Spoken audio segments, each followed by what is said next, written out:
Eliminating bias. Now, I promised I wasn't going to try and show anything dull, and I'm showing you the dullest slide in the world. Now, I promise you, looking at data, you don't have to be some kind of evil genius of data to get the results that you want. I am certainly not. I am so bad at maths it's untrue. It's actually a family joke. But I take a lot of stock by a guy called Andreas Weigand, who used to be chief scientist at Amazon. And he is one of this new kind of guru into examining big data. And one of the things he says, and if you take nothing home, take this. Ask the question. Don't look at the data to find the question. So there is so much data. There is a crazy amount of data that if you don't know what you want to ask, you are going to be intimidated. So don't even go there. So I'm going to take you through some questions I asked around university. And the first question that I asked were, which university do our candidates come from? And show me this as a league table. That's what I wanted to see. So I learned a couple of things, and these are quite dull. 600 institutions represented across the 90,000 applications, the 80,000 applications coming in. The interesting bit, a third of all of those applications came from these top 10 universities. That's kind of interesting. It's not that interesting. Let's probe it a bit more. Let's actually add some commentary. So when you want to represent value to your organisations and you're showing them a report, don't show them the report that the ATS gives you. Computers are boring, ultimately. Put your human slant on it, put your know-how on it, and then you start to look amazing. So I'm going to try and amaze you here.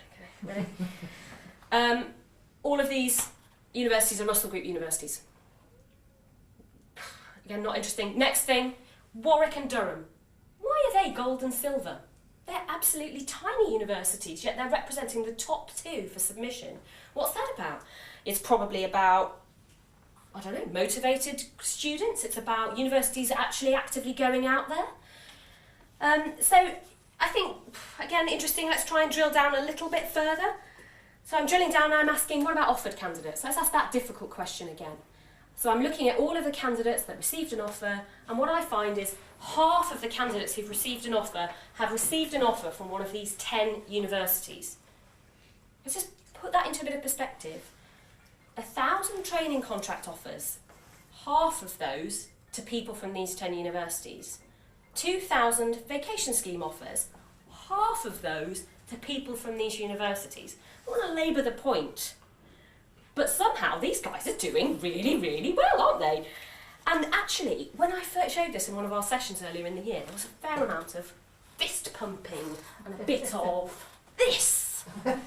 Yes! Because we've all got objectives, haven't we? To deliver Russell Group universities, to get out on campus at these universities. And yes, they're applying. And woohoo, we're recruiting them.